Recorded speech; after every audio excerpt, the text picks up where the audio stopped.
बहुत बड़ा मैसेज होता है। आप सिर्फ उनके चेहरे के भाव पढ़ने की कोशिश कीजिएगा, उससे आपको बहुत कुछ समझ में आ जाएगा कि आखिर क्यों प्रधानमंत्री नरेंद्र मोदी को गुजरात का बेटा, ये देखिए सड़कों पे लोग जिस तरह से आ रहे हैं उनको हटाना पड़ रहा है। ये प्रधानमंत्री देखिए, कोई सड़क पर एक युवा जो है आया, उसको हटाया गया, प्रधानमंत्री ने उसकी तरफ हाथ हिला के इशारा किया, बल्कि वो दंडवत करना चाहता था सड़क पे, लेकिन जाहिर सी बात है वो सुरक्षा के लिहाज से ये संभव नहीं है। लेकिन ये दिखाता है कि लोगों का जुड़ाव किस प्रकार से है। अभी कुछ अगर हम आंकड़ों पे नजर डालें तो प्रधानमंत्री इस बार के चुनाव में लगभग 50 से ज्यादा रैलियां करना उनका संभावित हो, 30 रैलियां वो आज तक लगभग कर चुके हैं। और इस प्रकार के रोड शो की गिनती तो लगातार हम रोड शो को लगातार देख ही रहे हैं किस तरीके से चीजें चल रही है।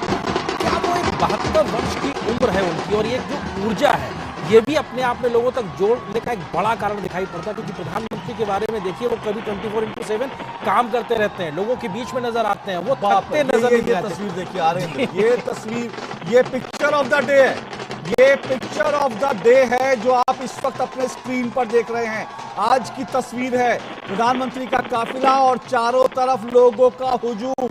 ये वो तस्वीर है जो गुजरात की राजनीतिक कहानी, इन चुनावों की कहानी जो है वो कह रही है।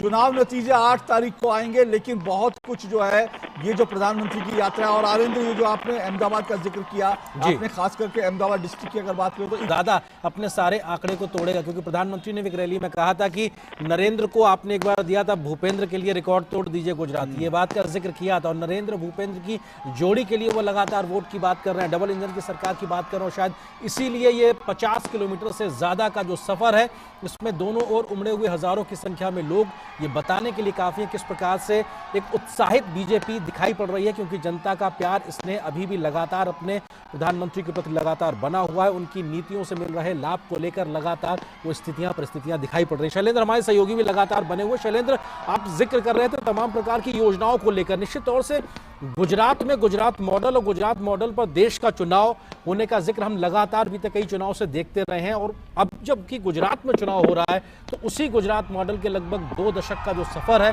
वो अपने आप में, उससे ज्यादा का जो सफर, वो बहुत कुछ परिवर्तन लेकर आया है इस पूरे गुजरात में। किस तरीके से लोग इसको अपने जीवन में बदलाव के तरीके से देखते हैं, खासतौर से युवा, महिलाएं?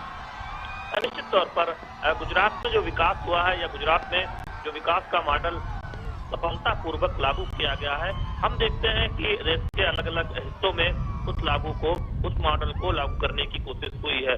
ड्रिप इरिगेशन उन इलाकों में जहां पर पानी कम होता है वहां बहुत लाभदायक होता है। और कच्छ में जिस तरह से ड्रिप इरिगेशन को एक उदाहरण के तौर पर सफलतापूर्वक लागू किया गया, उससे जो किसानों को फायदा हुआ, अब हम देख रहे हैं कि उससे सीख लेते हुए, उस उदाहरण से समझते हुए देश के तमाम जगहों पर, ऐसी जगहों पर जहां पर पानी कम है, ड्रिप इरिगेशन का प्रयोग किया जाता है और उससे किसानों को बहुत फायदा हुआ है।